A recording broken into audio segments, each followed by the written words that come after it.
And it all starts in Bembridge Harbour on the east coast of the Isle of Wight, sheltered from the westerlies that come howling up the English Channel.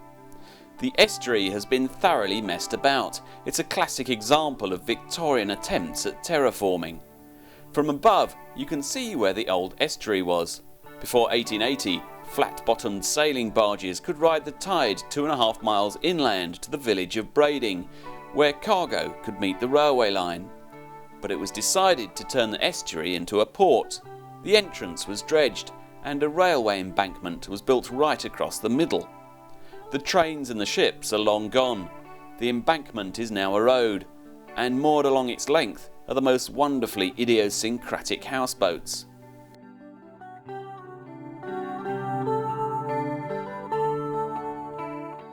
From the freshly decommissioned fishing vessel to the fancy of an Edwardian millionaire.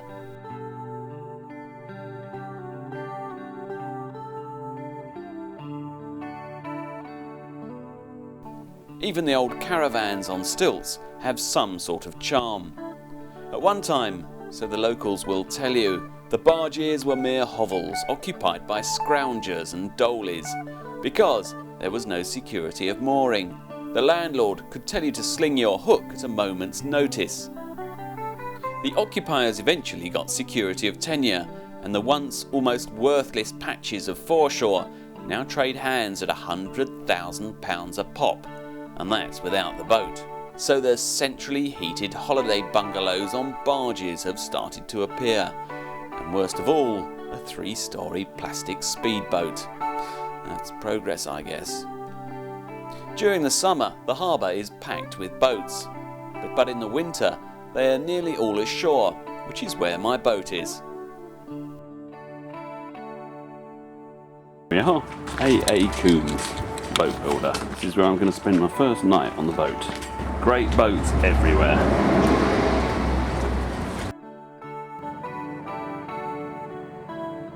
It's a plastic boat, that's quite nice. Clinker dinghy, pleasant. Thoroughly hemmed in. But that's alright, because the boat is 40 years old and hasn't been in the water for 2 years, so I've plenty to keep me busy while I'm waiting for some of the other boats to be moved out of the way.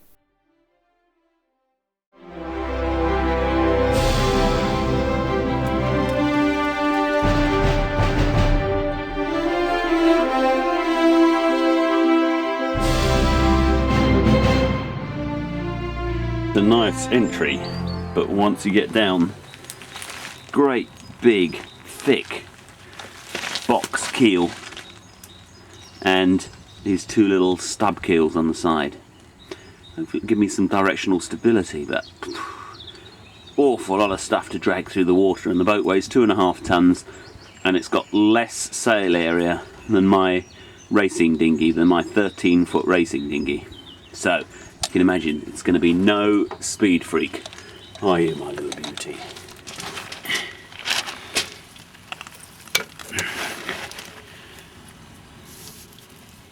One of the bad things about sailing is that you get weed growing on the bottom of the boat, and so you have to paint poison onto the bottom of the boat. 20 years ago it was called TBT, and it was really disgusting stuff. It used to make whelks change sex. This stuff works physically as much as chemically, and what it does is to just kind of erode slowly. It's still pretty disgusting stuff, I have to say. And this boat being a bilge keeler, or a triple keeler, means that there are all these kind of internal bits which are really hard to get to.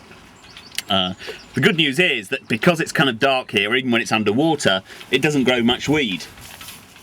The worst thing about this boatyard, even though it's an absolutely delightful boatyard, is that I'm painting poison on my boat within yards of what is a SSSI, a Site of Special Scientific Interest. Now, how bad is that? It's unbelievably bad, actually. Look, there's a swan down here, diligently making a nest. Beautiful creature.